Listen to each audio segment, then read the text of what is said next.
Surrounded by books, magazines, and newspapers, and people who read everything at hand, I was reading at a very early age. I devoured Sir Walter Scott's stories of Ivanhoe and other fictions based on Scottish and English lore.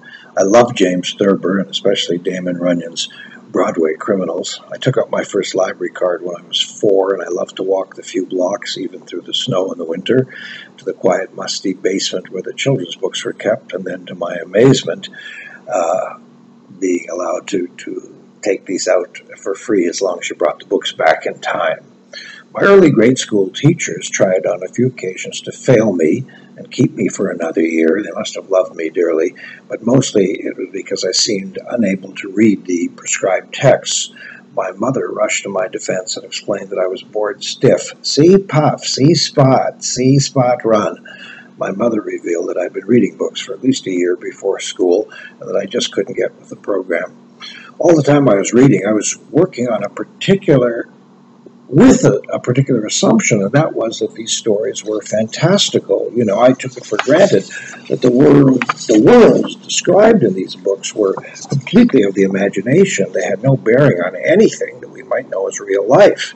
Maybe that's why we love these stories so much. They took us from the mundane and the occasionally painful and challenging elements of our real lives to forests and swords and nattily dressed gangsters who so easily made clever wisecracks just at the right moment. But then at the age of 10, I read a children's novel called Boy on Skates, and this story was all about a Ukrainian kid who played hockey at the college arena in Winnipeg. Well, I lived in Winnipeg, about 5 blocks from the college arena, and I skated on that very ice, and I walked past the place every Tuesday and Friday night when my mother and I went to the movies at the college theater. So, my goodness, this book was real. It was written by a Canadian writer who had lived and worked in Winnipeg for part of his life.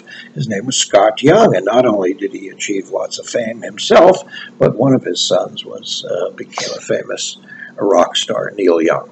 So I never forgot that shock of recognition that hit me when I found this book. Wait, you mean stories could be about, well, they might actually be about our own lives? And a few years later, when I was 17 or so, I had the same gut reaction when I encountered James Joyce's Portrait of the Artist as a young man. The new realism of the movies with actors like Brando and writers like Tennessee Williams had the same effect. Look, it's not all over the rainbow. Some of it's down on the waterfront and in threadbare apartments that hold shame and loneliness. Imagine books, music, and art that are real and speak directly to us. Pickle. Psychology is good. It's very nice. But you want to really understand the human soul? Turn to the poets and the storytellers.